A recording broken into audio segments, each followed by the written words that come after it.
At my son's dinner party, his wife told me to stay hidden in the pantry so I wouldn't embarrass them. Later, I walked in wearing pearls, and the room went silent. Guests heard me call it my bedroom. She turned pale. Weeks later, I showed the proof: stolen money, plans to sell my house, recordings of their betrayal. Now the deed is mine again. I'm glad you're here. Follow my story until the end and comment the city you're watching from so I can see how far my story has reached. The day I handed over my house was the day I began to vanish from my own life. At 72, with arthritis burning in my joints and the shadow of a minor stroke still haunting my body, I thought I was making the right choice.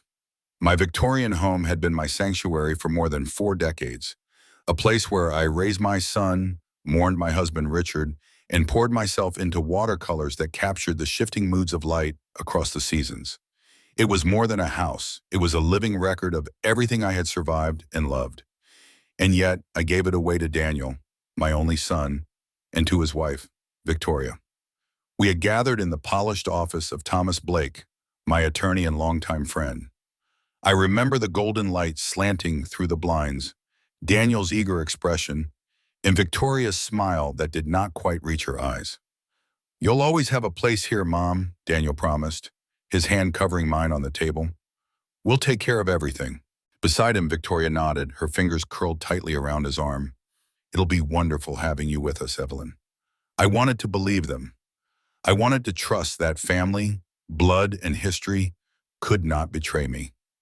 Thomas had leaned across his desk before I signed, his voice steady. "Let me add a clause. Protection, just in case." I agreed without thought, comforted by the idea of safety. I never imagined how quickly that clause would become my lifeline. 2 weeks later, the master bedroom, the room where Richard and I had whispered dreams in the dark, where I had slept alone after his passing, was no longer mine. Daniel and Victoria guided me down the hallway past the guest rooms where my grandchildren used to sleep when they visited. We kept walking, past the kitchen, to the very back of the house. Victoria opened the door with a triumphant gesture. "We fixed it up for you," she said brightly. The pantry. Fresh white paint masked the walls, but the smell of onions and cleaning products clung stubbornly to the air. A twin bed stood against one wall, a narrow dresser against another. My easel had been shoved into the corner, the paints I had collected for years stacked in boxes beneath it, like forgotten relics. Daniel shifted uncomfortably. "The guest rooms are being converted for the kids. They'll need their own space when they visit." "There's no window," I whispered. "We installed a ventilation system," Daniel said quickly, reaching for the switch. A fluorescent bulb blazed overhead, harsh and unyielding. The room felt less like a bedroom and more like a holding cell. Victoria glanced at her watch. "The movers will bring your boxes down. We should go. We have a dinner reservation." And then they were gone, leaving me alone in the narrow space that had once held sacks of flour and jars of preserves. I sat on the thin bedspread, tracing the synthetic fabric with my fingertips. It was not the quilt my mother had passed down to me, the one that had warmed my nights for decades. That quilt was gone now, donated or discarded in the name of decluttering. That night I lay awake, listening to the hum of the refrigerator outside my door and the pipes groaning above my head. Laughter floated down from the master bedroom, my bedroom, where Daniel and Victoria settled into their new life. Every creak of the floorboards reminded me of what I had surrendered. The following days blurred together in shades of gray. I unpacked my few belongings and tried to arrange them with dignity in a space that offered none. I set up my easel, hoping to lose myself in painting, but under the fluorescent light, colors warped into unnatural tones. When I asked if I could bring down one of my lamps, Victoria told me it had been donated. "We had to declutter, Evelyn," she said with a brisk smile. "The house was stuck in the past. It has so much potential now." At meals, I sat quietly at their table, noticing each subtle erasure. My handcrafted pottery dishes replaced by sleek, modern plates. My teacup collection, gathered lovingly through years of flea market visits with Richard, vanished. When I asked, Daniel muttered, "Victoria thought they were taking up too much space." He would not meet my eyes. I began to feel like an intruder in the home I had built with my own hands. One afternoon, as I stepped toward the kitchen, I heard Victoria's voice carrying through the doorway. It's challenging having her here, she whispered into the phone. She's like a ghost, always watching, always clinging to the old. Mark doesn't see it, but she's keeping us from making the house our own. A pause. No, we can't put her in a home yet. We just got the house. People would talk. The pantry works for now. It keeps her out of the way. I froze. The words cut through me like ice water. That night, for the first time in years, I cried myself to sleep. Not loud sobs, but quiet, muffled weeping into a pillow that was no longer mine. The walls pressed in around me as if the pantry itself were swallowing me whole. The next morning, I put on a smile and sat with them at breakfast. Daniel had already left for work. Victoria scrolled on her phone without looking up. "There's toast if you want it," she said flatly. I poured tea into a mug that wasn't mine, stirred in honey, and held the cup close to my lips as though it could shield me. I remembered Thomas's voice urging me to add that clause to the deed. At the time, I thought it was unnecessary. Now I was no longer so sure. Each morning brought another small loss. My paintings replaced with generic prints ordered online. The grandfather clock Richard had loved gone, sold without my consent. Even the garden, my sanctuary after his death, ripped out and replaced with gravel and ornamental grasses. Piece by piece, they were erasing me. And still I remained in the pantry, clinging to a life that was shrinking around me. The days slipped past in a haze of loss. I tried to tell myself that it was only furniture, only objects, but each missing piece was a wound that refused to close. The quilt my mother had sewn, the dishes Richard and I had bought from a traveling potter, the delicate teacups I had hunted down over years of flea markets, all of them vanished as if they had never mattered. In their place came smooth white plates, mass-produced and soulless, stacked neatly in cabinets where history had once lived. When I asked where my treasures had gone, Daniel could not look at me. "Victoria thought they were taking up too much space," he said quietly. "We packed them away." But I never saw any boxes. I knew in my bones they were gone for good. Even my art was not spared. My watercolors, simple scenes of gardens, rivers, and childhood summers, once lined the hallways. I woke one morning to find them stripped away, replaced with glossy prints of beaches and city skylines that Victoria ordered online. The walls seemed to sigh in protest, their stories silenced beneath someone else's idea of beauty. The grandfather clock Richard had refinished, its steady chime marking our lives for decades, was simply gone one day. "We sold it," Daniel explained over breakfast, his eyes on his coffee. "It didn't fit with the new aesthetic." The words "new aesthetic" stung. I wanted to scream that my home was never just an aesthetic, that it was memory carved into wood and fabric, but I swallowed the grief with my tasteless oatmeal. Outside, my garden suffered the same fate. The roses I had nursed back to life each spring, the hydrangeas that blazed in brilliant blue through the summer, the herbs I had clipped for Sunday stews, ripped out and discarded. In their place, Victoria had ordered gravel paths and stiff ornamental grasses. She called it low-maintenance landscaping. "It's more modern," she said, catching me staring through the window at the bare ground where my roses had once bloomed. "And honestly, Evelyn, you weren't able to keep up with it anymore. It was becoming an eyesore." I nodded silently, the words catching in my throat. That garden had been my salvation after Richard's death. Every rose, every sprig of lavender had carried his memory, a promise that beauty could grow even after loss.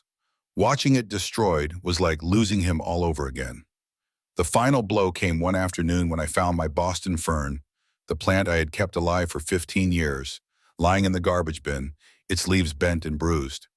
I cradled it in my arms, carried it back to the pantry, and placed it under the harsh fluorescent light. "We'll survive this," I whispered, as if saying it aloud might make it true. But surviving grew harder each day. I heard Victoria's laughter with her friends in the living room, a room that had once been mine to share, now forbidden. She would tell them loudly enough for me to hear that I needed rest. "The doctor says she should stay quiet," she explained. There was no doctor, no illness, only the slow suffocation of being erased. Once I overheard her on the phone with Claire Benson. "It's such a burden," she sighed. "Having her here is like taking care of another child, a demanding, outdated child." Claire suggested a nursing home. Not yet, Victoria replied smoothly. It wouldn't look right. People would talk. A year maybe. We'll say her health declined suddenly. The words hollowed me out. A year. They had given me a timeline for my disappearance. Even my grandchildren, Lily and Ethan, had been taught to keep their distance. Where once they had run into my arms, now they lingered at the doorway, hesitant. Grandma needs her rest, Victoria would remind them, herding them away like intruders. One Saturday, Ethan slipped in while his parents were upstairs. His small voice carried both innocence and truth. Grandma, why do you live in the pantry now? Dad said it's because you're old, but Mrs. Henderson is older than you and she has a real room. I hugged him tightly, inhaling the sweet scent of his hair. Sometimes grown-ups make choices that don't make sense, I said softly. But I'm okay. He studied me with doubtful eyes. Mom says we shouldn't come in here because it's depressing. Before I could answer, Victoria appeared in the doorway, her smile sharp as glass. Ethan, what did I tell you about bothering Grandma? She pulled him away, her nails digging into his small shoulder. Sorry, Evelyn. You know how kids are. No boundaries. That night, I sat on the edge of my bed, shaking. Was I truly depressing? Was I something to be hidden like a shameful secret? Later, I heard voices drifting through the vents. Daniel's voice was weary, uncertain. She's my mother, Victoria. I don't understand why she can't join us for dinner anymore. Because she criticizes everything, Victoria snapped. The way I cook, the way I decorate, nothing is ever good enough. I can't take her constant judgment. I closed my eyes, stunned. I had never criticized her. I had barely spoken at all. Silence had been my only defense, yet even that was twisted into accusation. Daniel's voice softened, as though trying to excuse her cruelty. She's just old-fashioned. She'll adjust. I pressed my hands to my chest as if to keep my heart from splintering. Haven't you stolen enough already? I thought. My home, my dignity, my place in this family. When their voices faded, I opened the drawer beside my bed and pulled out the small photo album I had managed to keep. Inside was Daniel as a boy, gap-toothed and smiling. His arm wrapped tightly around me as we stood on the porch of this very house. My fingers traced his face, aching for the boy who had once looked at me with such love. Tucked beside the album was a business card, its edges worn from time. Thomas Blake, attorney at law. I stared at the embossed letters. He had warned me once. Perhaps it was time to listen. They thought I was too weak to fight back. They thought I was fading, that I would accept whatever corner they pushed me into. But they forgot one thing. I was still alive, and I still remembered who I was. The night I overheard Victoria speaking with her friend Claire, something inside me shifted. I had lingered in the hallway, my hand pressed against the pantry door frame, listening as her voice curled like smoke through the air. It's such a burden having her here, she sighed dramatically. Mark doesn't see it, but she's like a shadow clinging to the past. We'll keep her in the pantry for now, but in a year, we'll move her to Golden Horizon Acres. By then, no one will question it. A year. That was the timeline of my erasure. They had calculated it neatly, as though I were nothing more than an inconvenient piece of furniture to be scheduled for removal. I returned to my narrow bed and clutched my photo album against my chest. The boy smiling in those photographs, my Daniel, would never have condemned me to this life. But the man he had become, weak, passive, lost inside his wife's ambitions, was someone I hardly recognized. My tears soaked the worn pages, blurring the ink where Richard's handwriting once marked birthdays and milestones. Days bled into weeks, each one a slow unraveling. Lily and Ethan, my sweet grandchildren, no longer ran into my arms. Instead, they hovered at the pantry door, casting glances behind them as if afraid to be seen. Say hello quickly, Victoria would order. Grandma needs her rest. And their visits were clipped, awkward, like stolen moments that vanished before I could even savor them. One afternoon, Ethan slipped in quietly, his small hand clutching mine. Grandma, he whispered, why do you live in the pantry now? Dad said it's because you're old, but Mrs. Henderson is older, and she has her own room. I felt my throat tighten as I drew him close. Sometimes grown-ups make choices that don't make sense, I murmured. But I'm okay, sweetheart. His eyes studied mine, searching for truth. Mom says it's depressing in here. She doesn't want us to come in. Before I could answer, Victoria appeared, her smile polished but sharp. "Ethan, what did I tell you? Don't disturb Grandma." She tugged him away, her voice dripping with false sweetness. "Sorry, Evelyn. Children have no boundaries." When the door closed, the silence pressed down on me. Had I become something shameful? A secret to be hidden away? That night, I lay awake listening to the voices drifting through the vents. Daniel's tone was troubled. "I don't understand why she can't join us for dinner anymore." "She's my mother, Victoria." "Because she criticizes everything," Victoria snapped. "The way I cook, the changes we've made, nothing satisfies her. I won't live under constant judgment." My lips parted in disbelief. I had never criticized her, never dared. I had become so careful, so quiet, that sometimes I wondered if my voice still belonged to me. Daniel's reply came softer, weaker. "She's just old-fashioned. She'll adjust." I pressed my fist against my heart, holding back the cry that wanted to escape. Adjust? To being erased? To watching my life dismantled piece by piece? When their voices faded, I reached for the small drawer beside my bed. Inside, beneath the photo album, lay the business card Thomas Blake had given me years ago. His steady voice echoed in my memory. "Evelyn, let me add a clause. Protection, just in case." At the time, I had thought it unnecessary. Now, as I stared at the embossed letters of his name, I realized how wrong I had been. I had spent weeks shrinking into silence, letting them strip me of dignity, of history, of home. But there was a part of me they could not touch. The part Richard had loved, the part my students had admired when I taught, the part of me that once led community programs and organized art festivals. That Evelyn was still here, and she was not finished. I tucked the card into my pocket, its weight a quiet promise. Maybe it was time to stop surviving and start fighting back. To everyone listening, don't look away now. This is where the story turns. Stay with me, because the road ahead is filled with secrets revealed, power reclaimed, and choices that will change everything. If you felt the sting of being unseen, if you've ever wondered what it takes to rise again, keep listening. And remember to like, share, and subscribe so this story reaches every corner where voices like mine refuse to be silenced. The autumn air carried a crispness that morning, sharp enough to sting my lungs as I stepped outside for the newspaper. I had grown accustomed to hurrying back inside before anyone saw me, ashamed of the life I had been reduced to. But fate had other plans. Across the street, my neighbor of 3 decades, Maggie Dawson, was pruning her rose bushes. At 80, she stood with her spine straight as a fence post, her hands steady on the shears. She noticed me instantly, her eyes narrowing with the kind of clarity that never missed a thing. "Evelyn," she called, her voice brisk but warm, "I haven't seen you in weeks." Before I could retreat, she was already crossing the street, moving with surprising swiftness, gardening shears still in her hand. She stopped in front of me and studied my face as if I were a painting she was trying to interpret. "You're thin," she declared, "and pale, like you haven't seen sunlight in months." I tried to smile, though my lips trembled. "I've been adjusting to the new arrangement." Her sharp eyes flicked toward the house behind me, then back to my face. "New arrangement?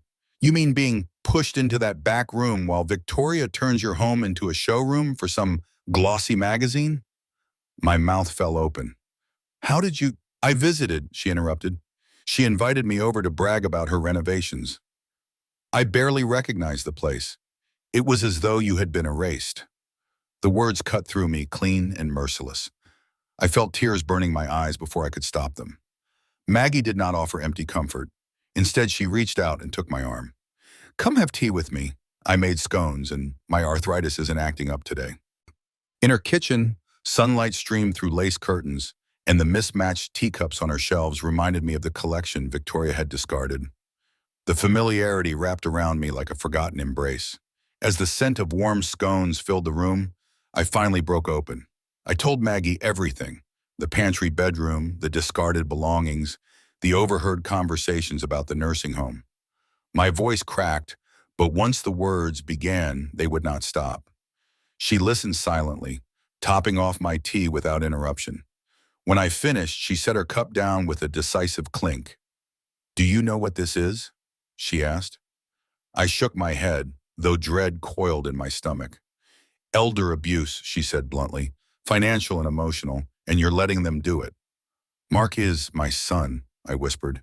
The words felt weak even as I spoke them. My only child. That gives him no right to treat you like a broken chair shoved into storage. Her voice softened, though her words struck hard. Evelyn, you were an art teacher for 30 years. You ran the cultural center's programs. You organized historical society events. When did you forget you're stronger than this? I stared into my tea, watching the ripples fade. When did you become so fearless, Maggie? Her laugh was bright, unflinching. When Harold died 10 years ago, loss strips away the nonsense. Life is too short to be polite about injustice. She leaned across the table, her hand firm over mine. And neither do you. That afternoon, she introduced me to her Thursday walking group. 5 women, all widowed, all seasoned by years of being underestimated, all carrying their own scars. Meredith had discovered her son stealing from her accounts. Patricia's daughter threatened to take away her driver's license despite her spotless record. Helen's grandchildren only visited when they wanted money for tuition. We call ourselves the Gray Rebellion, Patricia said with a sly wink as we walked through the park. Sounds better than Angry Old Ladies Club. For the first time in months, laughter rose out of me. Real laughter, from deep in my chest. These women understood. They did not pity me. They carried their battles like badges, and in their company, I felt less like a ghost. What did you do when your son took your money? I asked Meredith. Changed my bank, my will, and my locks, she said briskly. Then I booked a cruise with the money he thought he'd stolen. Patricia grinned. I enrolled in law classes at 76, not to practice, just to understand my rights. Knowledge is power, Evelyn. Never forget that. Those words echoed through me as we crunched through fallen leaves. For weeks, I had been shrinking smaller, quieter, waiting for Daniel to see, waiting for him to protect me. But perhaps waiting was nothing more than surrender. When I returned home that evening, the pantry felt colder, more suffocating than ever. Yet inside me, a flicker of fire had been lit. My gaze fell on the business card still tucked in my drawer. Thomas Blake, attorney at law. Maybe it was time to stop hoping and start acting. What if the family you trusted most was quietly plotting your disappearance? That question haunted me as the days pressed forward. Each one weighted with the burden of secrets I was beginning to uncover. The first confirmation came not from words, but from sights. Returning from a walk with Maggie, I froze at the end of the driveway. A moving truck sat idling, its back doors yawning open while 2 men carried away pieces of my life.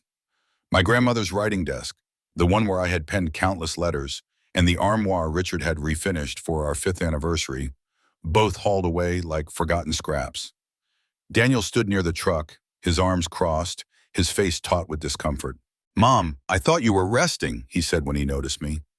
My voice shook, but I forced it into strength. What are they doing with my furniture?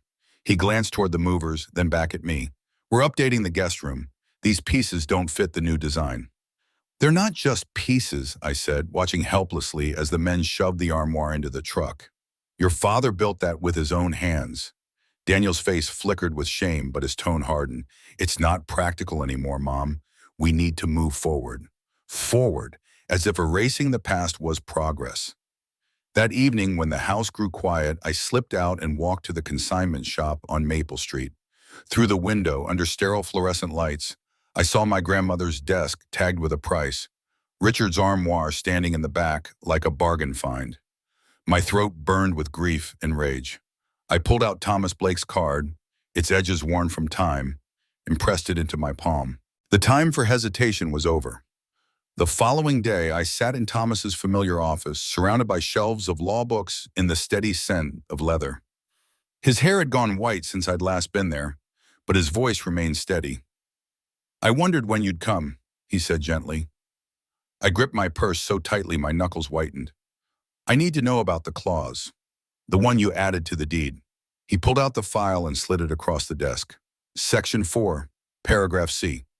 My eyes traced the words, my heart pounding harder with every line. In the event that the grantor, Evelyn Carter, is subject to neglect, mistreatment, or unsuitable living conditions while residing on the property, the grantor reserves the right to revoke the transfer. With documented evidence, Full legal ownership reverts to the grantor. My breath caught. This is binding? Completely, Thomas confirmed. Daniel signed it. He probably never read it carefully. His eyes narrowed. Tell me what's happening, Evelyn. And I did. The pantry, the vanished possessions, the overheard conversations about nursing homes, the betrayal that seeped into every corner of my life. His pen scratched furiously against paper as I spoke, pausing only when I described finding my furniture at the shop. They're selling items that weren't part of the deed, he asked sharply.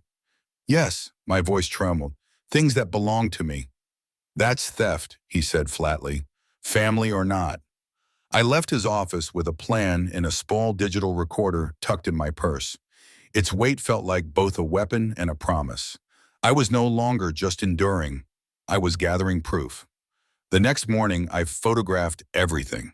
The pantry with its narrow bed and windowless walls, the empty spaces where my paintings once hung, the consignment shop displays, my furniture stripped of meaning and labeled with prices. Maggie stood beside me through it all, her presence steady and unwavering. Should have done this months ago, she muttered as we left the shop.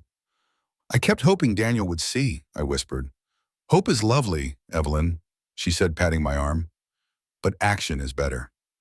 That night, lying awake beneath the humming vent, I heard Daniel and Victoria's voices drifting down. Their arguments had become more frequent, sharper. We can't afford this renovation, Daniel said, his voice strained. The realtor said the bathroom must be updated for top dollar, Victoria countered. My stomach twisted. Realtor. Top dollar. They weren't simply redecorating, they were preparing to sell. This was never our forever home, Daniel, Victoria insisted. It gave us a mortgage-free start and good equity. Once we sell, we can build exactly what we want. And my mother? What about her? Victoria's voice dropped, cold as steel. We've discussed this. Golden Horizon Acres has an excellent reputation. She'll be settled before our trip to Europe.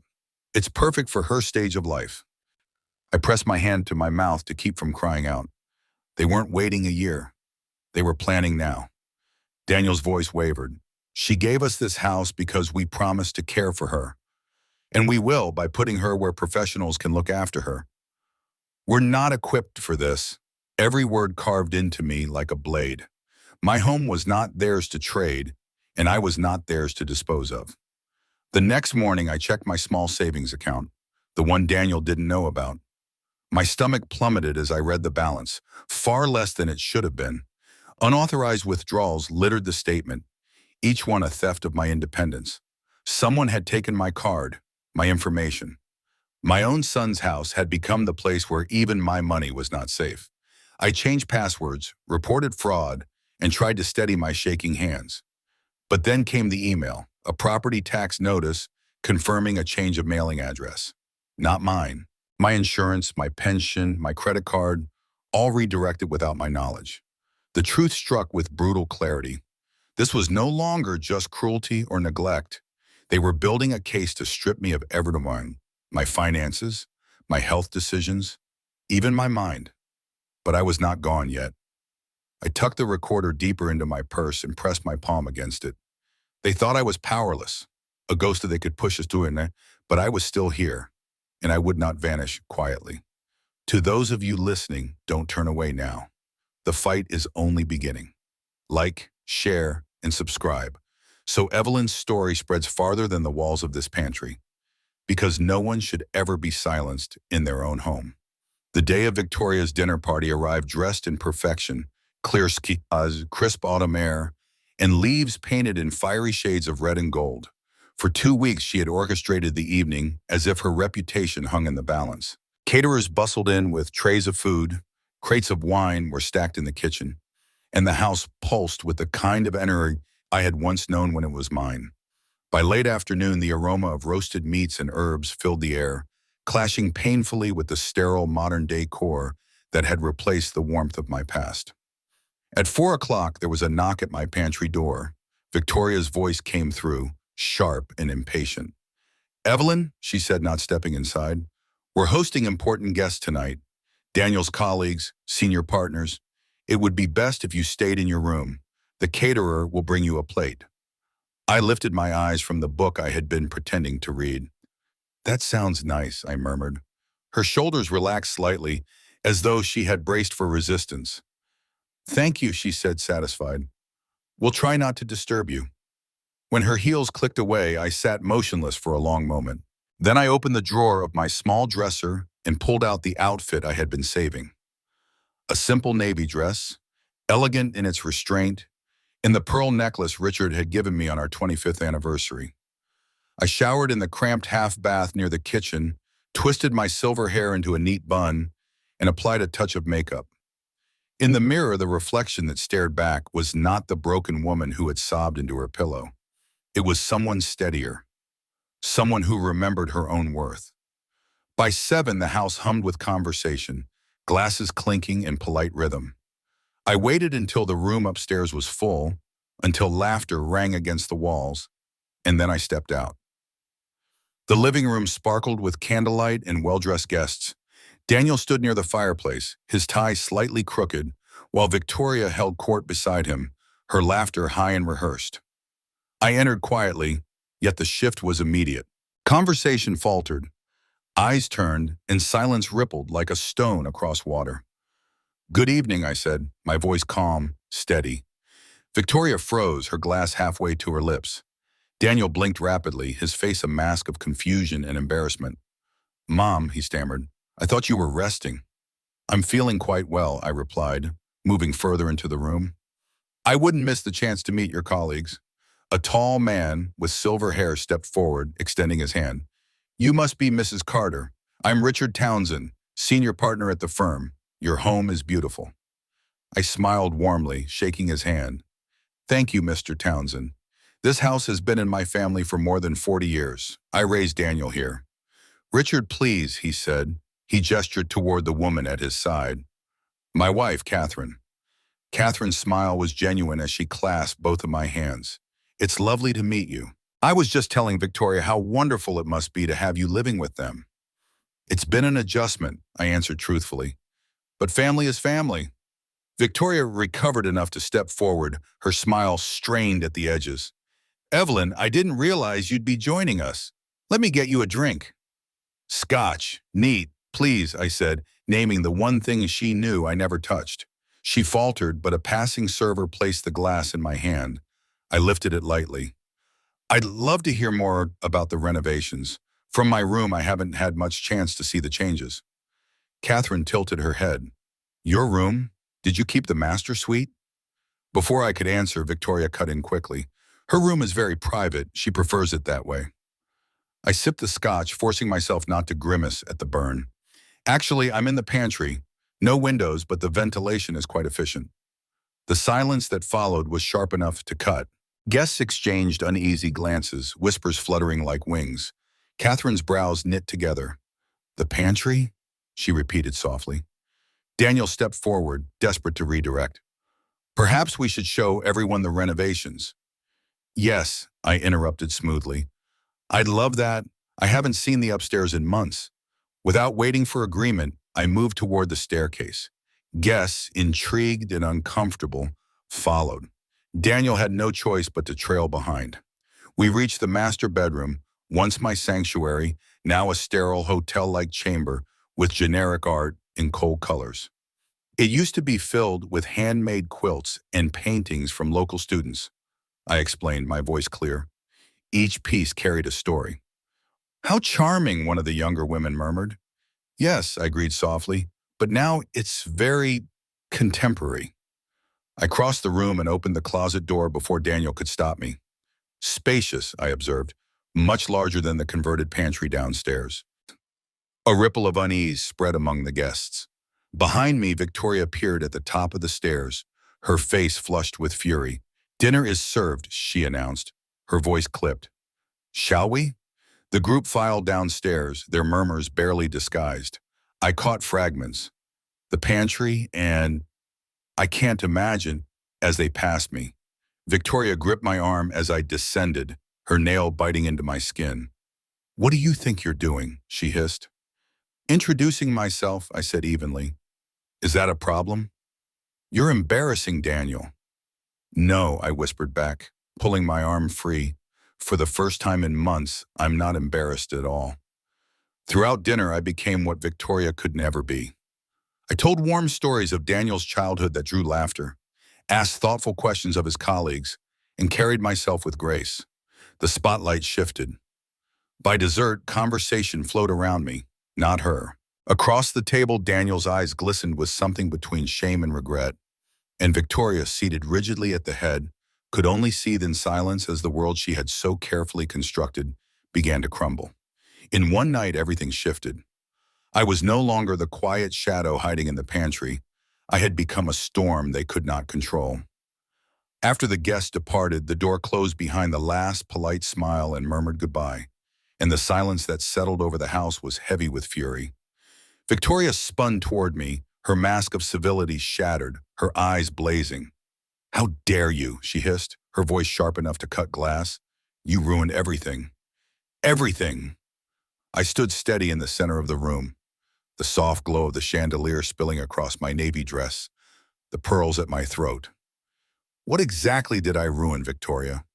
Your image? Your plans to ship me off to Golden Horizon Acres while you sold my house?" The blood drained from her face. "What are you talking about?" "I know everything," I said quietly, the weight of the words pressing into the silence. "The plans to sell this home, the nursing facility, the unauthorized withdrawals from my account. All of it." Daniel stepped between us, his face stricken, his voice trembling. "Mom, that's not—" "Don't lie to me," I cut him off. My voice, firm and sharp, startled even me. "Not anymore. I have recordings, Daniel. I have bank statements. I have witnesses. I have proof." The silence that followed was absolute, broken only by the faint ticking of a clock somewhere in the house. For the first time in months, I watched them falter. Victoria's mouth opened, then closed, like a fish gasping for air. Daniel's shoulders sagged beneath the weight of his own shame. I felt strength bloom inside me, fierce and undeniable. For so long, I had been the invisible one, the silenced one. Not anymore. The next morning, Daniel appeared at my pantry door with a cup of coffee, his face haggard. He perched awkwardly on the edge of my narrow bed, the steam curling between us. "Mom, I know things haven't been ideal," he began haltingly, "but we never meant to hurt you." I studied him, searching for the part I once knew, the one who had clung to my hand as we crossed busy streets, who had whispered secrets to me at bedtime. "Intentions matter less than actions," I said softly, "and your actions have been clear." His eyes dropped. "Victoria can be difficult, but she doesn't mean—" "Stop." My voice carried a finality that silenced him. "I've listened to excuses for months. I won't anymore." From beneath my pillow, I drew out the envelope I had prepared.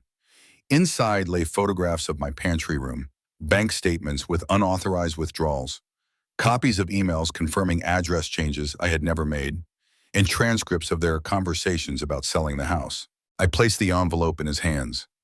"This is what you've done," I said, "not what you meant, not what you hoped, what you did." His hands trembled as he leafed through the papers. I didn't know about some of this, the withdrawals, the address changes." "But you allowed it," I interrupted. "You turned your head. You chose the path of least resistance, and in doing so you betrayed me." He flinched, his voice cracking. "We were trying to help. After your stroke—" "My stroke was minor, and I recovered. Do not twist my strength into weakness." I straightened, rising from the narrow bed. "I am not incompetent. I am not a burden to be managed. I am your mother. And this was my home long before it was yours." He had no words. He only sat there, broken, staring at the evidence in his lap as though it were fire burning his palms. Later that day, Victoria stormed into my room, her fury scorching the air. "What did you say to him?" she demanded. "He left looking like someone died." I met her rage with calm. I showed him the truth. Her laugh was sharp, ugly. "The truth? That you're a manipulative old woman who can't accept change? Is that what you tell yourself?" I asked, tilting my head. "That isolating me, discarding my possessions, planning to institutionalize me? That all of that was for Daniel's independence? Her eyes hardened into steel. You have no proof. I reached for my tablet, my hand steady. Would you like to hear the recording of your conversation about Golden Horizon Acres? Or see the bank records showing withdrawals that match your shopping sprees? For a flicker of a moment, I saw fear cross her face, then calculation. It would be your word against mine. And who would believe a woman your age, especially one with a history of confusion? Confusion, I said quietly. Interesting, because I spoke with Dr. Harris yesterday. She hasn't seen me in over a year. She was quite surprised to hear about all those supposed consultations you've claimed. The confidence drained from Victoria's face. You're bluffing. Call her, I said simply. Find out. I rose, every ounce of my resolve gathered into this moment. This ends today. I'm invoking the clause in the deed transfer. This house is legally mine again. Her laugh returned, brittle, forced. You can't do that. I already have, I said. 3 days later, I sat in Thomas Blake's office once more, pen in hand, signing the final documents. The house was mine again. Daniel had not contested. He couldn't. The evidence was irrefutable. Victoria had threatened lawsuits, but Thomas had laid out every consequence. Public exposure, criminal charges for financial exploitation. She fell silent. As the pen left the paper, I exhaled a breath I hadn't realized I was holding. For the first time in years, I was free. And to everyone listening, don't stop now. The hardest battles, the most breathtaking transformations are still ahead. Stay with me. Like, share, and subscribe so others can hear what happens when a woman who was nearly erased decides she will not disappear. The house was mine again. After months of silence, of swallowing pain, and pretending not to see, I held the deed in my hands, and the ink of my signature felt like armor. Thomas Blake slid the final papers into a folder, his eyes kind but steady. What happens now, Evelyn? He asked. I looked out the window where autumn leaves flamed red and gold against the pale sky. Now, I said, I start over. The first step was practical. I hired a locksmith to change every lock in the house. The second was harder. I arranged for Daniel and Victoria to remove their belongings under the watchful eyes of Thomas and Maggie. I stayed with Maggie during those 3 days, sipping tea in her sunny kitchen, while my past, or rather the fragments they had imposed on it, was carried out of my home. When I returned, the house stood empty. Silence filled the room where Richard's laughter had once lingered, where Daniel had played as a boy, where Victoria's sharp voice had echoed in recent months. The walls were painted in colors I hadn't chosen, but beneath the sterile shades, I felt something stir. Possibility. I walked from room to room, my fingers brushing against cold surfaces. The master bedroom, stripped of its false luxury, was mine again. I bought a new bed, nothing extravagant, but mine. That night, I lay beneath fresh sheets and listened to the house breathe around me. It felt both foreign and familiar, like greeting an old friend after years apart. The days that followed became a slow reclamation. I made lists, furniture to replace, colors to restore, corners to reclaim with warmth. I found my grandmother's writing desk in the consignment shop and paid far more than they had sold it for. But when my hand slid across its familiar surface, I knew it was worth every dollar. Piece by piece, I began to weave myself back into the fabric of the house. The women of the Gray Rebellion filled my dining room every Thursday with their laughter and stories. Their voices echoed against the walls, chasing away the silence that had haunted me. Maggie often leaned back in her chair, her eyes sparkling with mischief. See, she would say, a house doesn't have to be quiet to feel safe. I converted the sunroom into an art studio. Light spilled in through the tall windows, bathing the space in warmth. For years, I had postponed serious painting, telling myself there was always tomorrow. Now I pressed color to canvas every morning, letting the brushstrokes speak for me. Each painting was a reclamation, a declaration that I was still here. And then there was Daniel. He came one evening standing on the porch with dark circles under his eyes. His shoulders slumped with a weight I could no longer carry for him. Victoria was gone. She had left the state, whispering to anyone who would listen that I was manipulative, impossible, cruel. Let her talk. I no longer cared about her version of the story. Mom, Daniel said, his voice raw. I don't know how to even begin apologizing. I studied him, the lines of regret etched across his face. Where's Victoria? Gone, he said simply. After everything, I couldn't stay with her. He paused, swallowing hard. Now I'm trying to figure out who I became and how to find my way back to being someone you could be proud of. I didn't invite him in right away. Trust, once broken, does not mend overnight. That's a journey you'll need to make on your own, I said. His eyes filled with tears, but he nodded. I know, I just needed you to know I'm trying. As the weeks passed, we began to rebuild slowly. He helped carry in new furniture, fix the squeaky step on the staircase Richard had once promised to repair. He played with Lily and Ethan in the garden, now sprouting with young rose bushes I had planted myself. Our conversations were careful, tentative, but for the first time in years, I saw glimpses of the boy who had once looked at me with unshakable love. Victoria never returned. Her absence was a relief, an open window after months of suffocation. I heard rumors of her bitterness. Her tale spun to cast me as the villain. Let her weave her stories. The truth was mine, and I no longer needed anyone's permission to live it. One December morning, as frost glittered across the lawn, Maggie appeared at my door with a real estate listing clutched in her hand. Get your coat, she declared. I've found us a house. I raised an eyebrow. A house? A duplex, she said, grinning. Side-by-side units, shared garden, separate entrances. Perfect for two independent women who might occasionally want company without giving up privacy. I studied the photo of the craftsman-style home, its wide porches and sprawling garden. The thought of a fresh start, a place unburdened by ghosts, tugged at something deep inside me. I just got my house back, I whispered, torn between relief and the ache of memory. And now you can sell it on your terms, Maggie replied, her tone fierce and kind. Use the money to live your life without shadows. I looked around at the rooms I had fought so hard to reclaim.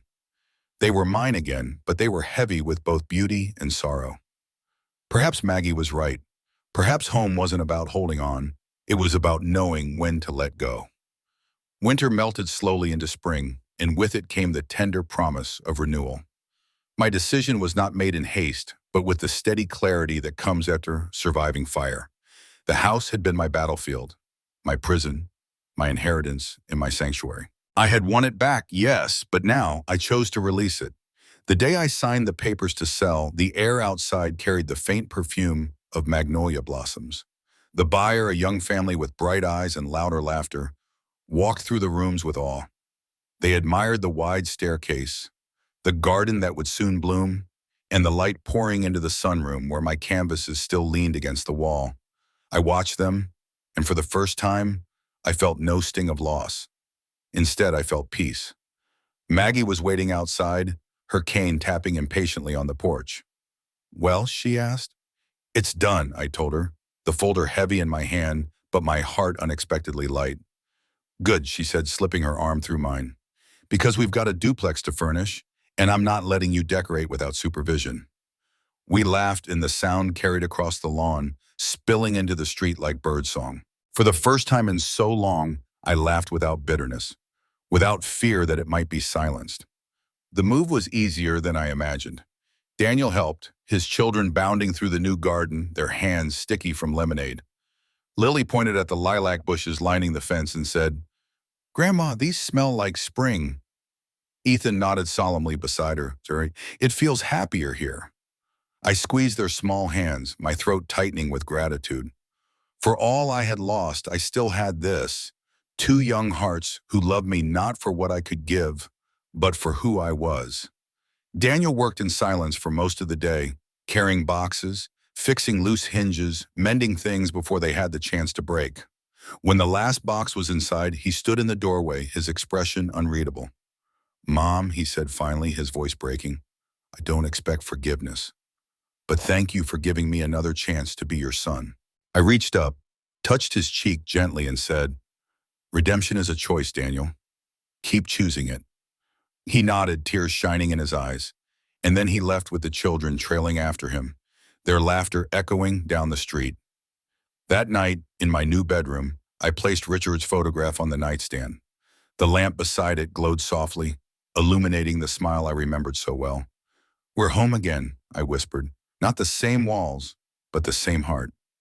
The days began to weave themselves into a rhythm. Mornings were for painting, afternoons for tea with Maggie, evenings for phone calls with Lily and Ethan as they told me about school projects and scraped knees. The air in my lungs felt lighter, unburdened, as if every breath was a small victory. And yet, beneath the comfort, there was fire still. Fire I refused to extinguish. With Thomas's help, I began speaking at community centers, libraries, and schools about elder rights, about resilience, about not surrendering one's voice. My story became more than mine.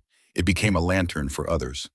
People approached me afterward with trembling hands and whispered confessions, stories of being dismissed, silenced, hidden away.